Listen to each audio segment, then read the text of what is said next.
శ్రీమాత్రే నమః. ఈరోజు 27వ శ్లోకం. అంతకంటే ముందు ఒకసారి 24వ శ్లోకాన్ని చెప్పుకుందాం.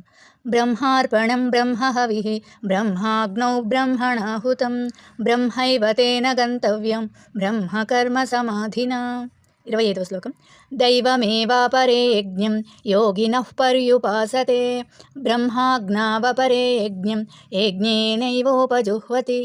దైవమే దేవతలు నిజంగా, వాపరే అంటే ఇతరులు, యజ్ఞము యోగినః ఆధ్యాత్మిక సాధకులు, పర్యుపాసతే పూజిస్తారు, బ్రహ్మాజ్ఞా వపరే అంటే పరమసత్యం యొక్క అగ్నిలో వేరేవారు, యజ్ఞం అంటే యజ్ఞము, యజ్ఞే నైవోపజుహ్వతి యజ్ఞముచే నిజముగా సమర్పణ అనేసి. కొంతమంది యోగులు భౌతికమైన వస్తువులు సమర్పిస్తూ దేవతలను పూజిస్తారు, మరి కొంతమంది పరమసత్యం అనే అగ్నిలో తమ ఆత్మనే సమర్పిస్తూ సంపూర్ణంగా ఆరాధిస్తారు అని ఈ శ్లోకం యొక్క అర్థం. శ్లోకాన్ని ఇంకొకసారి చెప్పుకుందాం. దైవమేవాపరే యజ్ఞం యోగినః పర్యుపాసతే బ్రహ్మాజ్ఞావపరే యజ్ఞం యజ్ఞేనైవోపజుహ్వతి. 26వ శ్లోకం రేపు చెప్పుకుందాం.